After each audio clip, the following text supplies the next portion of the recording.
Hello there, lovely people. It's Alex from Nintendo Life here, and it is finally time for us to review Super Smash Bros. Ultimate for the Nintendo Switch.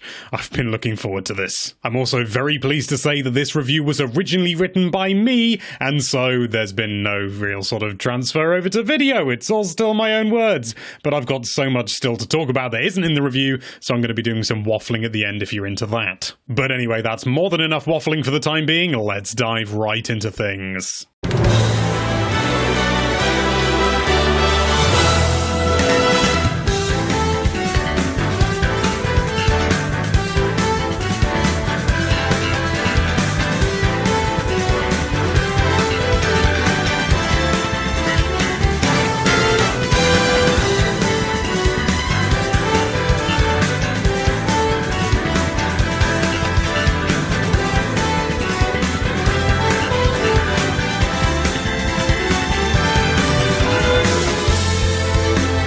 Crossovers happen all the time in games, films, TV shows, and just about every other form of media there is out there, but none of them can really be compared to Super Smash Bros. No, not even that film that you're thinking of. So it's beyond a bold move to name the latest entry in the series Ultimate, thus raising expectations to dizzying levels. So can Super Smash Bros. Ultimate really live up to its name? That's what we're here to discuss, because this is a review of it. The core idea of Smash hasn't changed at all, really. You're still setting up characters from the world of Nintendo, and from other developers too, to beat the living snot out of each other until one of them is so badly damaged or poorly controlled that they fly or fall out of the intangible boundaries that Sakurai and his team have imposed upon one of the 104 included stages. Special moves, items, supremely fanatical hardcore community, it's all largely the same as it was. It's chaotic, high-octane, and an incredibly replayable lump of fun. However, the devil, appropriately, is in the detail. The most notable inclusion here is the new adventure mode dubbed World of Light, and by extension, the new Spirits mechanic. A strange entity known as Galeem is systematically destroying the world in which all the fighter characters reside, and picks them off one by one in order to create a newer, more perfect world, a world of light. Being the director's personal baby, the pink and orb-like Kirby is the only one left unaffected, and in a mysterious pop of colourful stars, is transported to a new land living in the shadow of the supposedly evil Galeem, or at least the shadow it would have if it weren't kicking out its own light like a sun. You traverse the land through paths on a beautiful watercolor backdrop, battling the souls of other characters that aren't necessarily fighters, such as Joan the turnip seller from Animal Crossing. Yeah, that have inhabited copies of Mario, Link, King Dedede, and the rest of the whopping 74 characters you can play as. They're not without their own perks though, and each spirit brings with it one or two things to mix up the way a fight plays out. For example, they might be giant, they might be tiny, they might like to taunt constantly, or even favour one specific move above all others, just to name a handful. The stages can also be affected by things such as electric floors, strong winds, and reduced gravity. There's plenty to play with. The variety in these fights is staggering, and practically all of them are insanely good fun and a novel way to breathe additional life into battles without having to code and create 1,000... I didn't even check the bloody number. 1,297 unique fighters. Yep, that's the total number of spirits in the game at the time of recording, with more being added in the future. It's a little bit mental. Not every battle is an absolute winner, however, and some even spell it out for you in the fight description, simply calling it a no-frills battle. This is a slight disappointment, but these truly are extremely few and far between, and given the colossal scale that the team were working with, we can happily accept that not every one of over 1,000 spirit encounters can be as memorable as others. But once you've battled and defeated a spirit, things don't end there. You'll acquire each spirit you defeat in World of Light, and the more straightforward spirit board, which is essentially a randomized rotating gallery of spirits that you can choose to battle without delving into World of Light. You can assign one primary spirit and up to 3 support spirits to help boost your fighter's power and make the often one-sided battles in World of Light much more equal. You can freely overpower yourself, making many contests a complete breeze, but this will result result in fewer bonuses for your trouble, and if you intentionally underpower yourself, you'll be raking in rewards like nobody's business. It's a system that essentially self-regulates itself, and the addition of a skill tree that boosts your power, as well as predetermined difficulty levels, provides a staggering amount of flexibility in how you approach this particular mode. The world itself is also absolutely massive, and what you initially see isn't all you get, as there are a good number of hidden areas that house extra lovely stuff. Throughout it all, you'll be unlocking new fighters to play as, new spirits to assign, and beating 7 shades out of special boss fights that we don't want to spoil but can confirm are absolutely fantastic and manage to outdo even the finest bosses from Super Smash Bros. Brawl's Subspace Emissary. Other single-player offerings include the appropriately named Classic Mode, which has had a bit of a rethink and is all the better for it. Now each fighter has their own personal string of fights to best one after the other, all fitting within a named theme. Rob, for example, tackles all the most human-looking players in a manner that feels worryingly like a robotic overthrow of humanity, Young Link smashes his way through Hyrule's elite, and Sonic is forced to tackle numerous references to his past, including the meme-worthy battle of a blue, yellow, and red Kirby team set to the main theme from Sonic Heroes.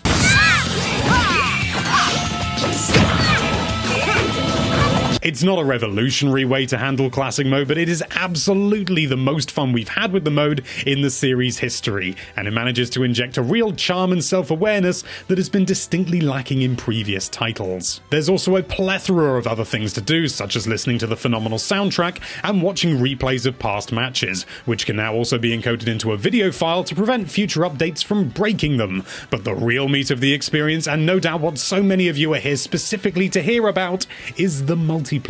As previously stated, the bulk of the experience is the same as it's always been in Smash, which is to be expected, but the number of small tweaks and subtle changes that permeate the game are practically innumerable. While someone unfamiliar with the series may see little to differentiate Ultimate from the previous entries on 3DS and Wii U, if you've played the past games an unhealthy amount like we have, the feel of how it all works has been drastically ramped up and reworked to a spectacular degree. We're not going to go into major specifics about landing lag and active frames, but we'll give you the broad strokes. The game feels faster, more responsive, and tighter than ever before, although perhaps not as fast and unpredictable as Melee. Or at least I found it unpredictable. Character movesets have been upgraded and nerfed in a manner that feels very balanced, although the real proof of this will naturally be once the game is out in the wild and people are playing each other all over the world. New modes such as Squad Strike, which allows a 3v3 or 5v5 mini-tournament, and Special Smash help to mix things up nicely, but the real star of the show is the new tournament system. It's nothing out of this world as far as tournament systems go, but everything about it is robust, reliable, and extremely flexible. If you plan on having or partaking in a tournament, you'd be mad not to use this mode. But the flexibility doesn't stop there either. You can now change more settings and rules than ever before, and what's even more wonderful is that these can all be saved as custom rule sets, allowing you to quickly set up the exact game you want without having to go through and change each little setting every time. You can even go into the main settings menu and adjust an individual fighter character, that's fighter character not player, to have more or less power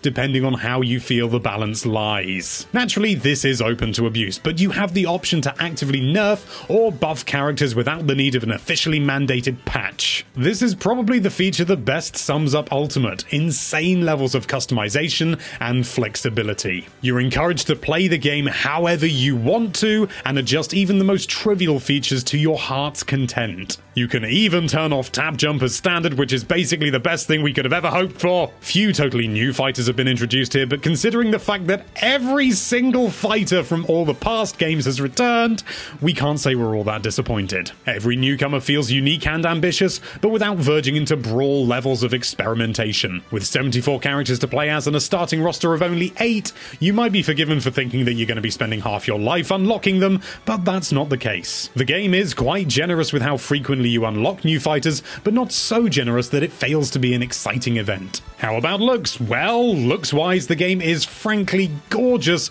as no doubt you've seen in the countless videos that Nintendo itself has already published, and indeed, the stuff you're watching now. But none of this would be worth it if the game didn't run well. But as you might expect for a first-party game with such a prestigious pedigree, it all runs smoother than liquid butter. Try as we might, we couldn't get the game to slow down at all, or show any signs of struggling. The music is also utterly fantastic, boasting some storming arrangements of classic tunes from the past few decades of video game history. And whilst we're on the topic of general presentation, this game is so polished that you can practically see your face in it. Online performance is another matter, however, as at the time of recording, the functionality simply isn't active. From what Nintendo has said, it all seems promising, but we don't really feel comfortable giving the game a score without knowing how such an important function works. We will, however, be updating the written review over on NintendoLife.com, and there'll be a pinned comment below this video that you can keep an eye on once we've actually had a chance to play the online. That'll have the final score in it, but at the moment we just don't feel comfortable giving the game a score,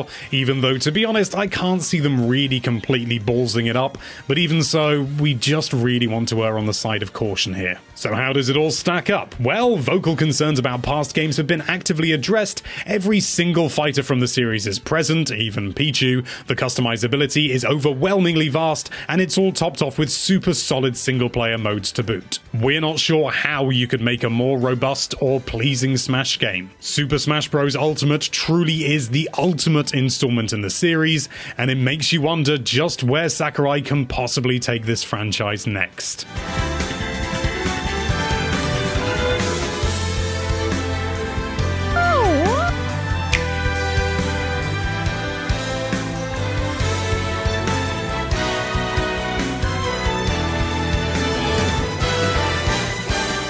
Oh, it's time for my rambly parts because it's that time.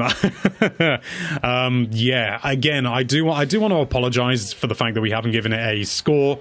I personally wanted to give it a score, but we had a chat around and decided that it would be best to just withhold it until we've had a go with the online, because it's just not available. And, you know, considering how important online play is these days, especially for a game like Smash Bros, and considering we're now paying for the online, we felt that it was better to just hold back, and it is a disappointment that we can't put the score in the video, but the score, as I said, will be in a pinned comment that you can find below. But looks a lordy, this game. I mean, when I first started playing it, preview events and stuff like that, I absolutely loved it, and I was really looking forward to it, but finally getting my hands on it and really being able to properly get into World of Light and all that stuff, you know, play classic mode, play without restrictions, and just be able to enjoy the game freely, it's honestly head and shoulders above every single previous Smash game. In my opinion, I just don't know where they're gonna go from this. I really don't. I mean, you could argue that there are improvements they could put in, but they are so few and far between. It is absolutely astonishing what they've managed to do. I suppose the only thing that I would really say I was marginally disappointed with would be the number of newcomers, but as I said in the review, there are so many ruddy characters, it feels completely cruel to have that against it, because there are 74 unique characters in this game.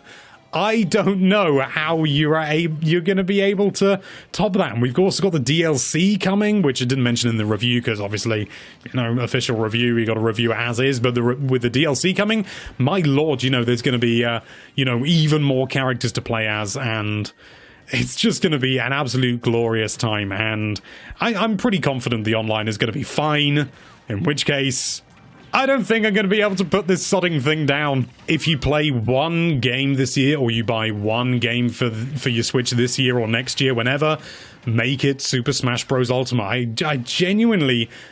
It's just absolutely baffling how much there is in this game. It's absolutely colossal. And yet it seems to be made in a very sort of reserved way in the sense of things like the spirits and stuff like that. And as a result, it means that it's ultra tight, and there goes my phone. But yeah, it is so tight, and I have tried really hard to find any sort of cracks in the game, and I just can't find any. I've tried pushing it to its limits with all the particle effects and having as many people on screen as possible. I just can't get it to have any kind of issue.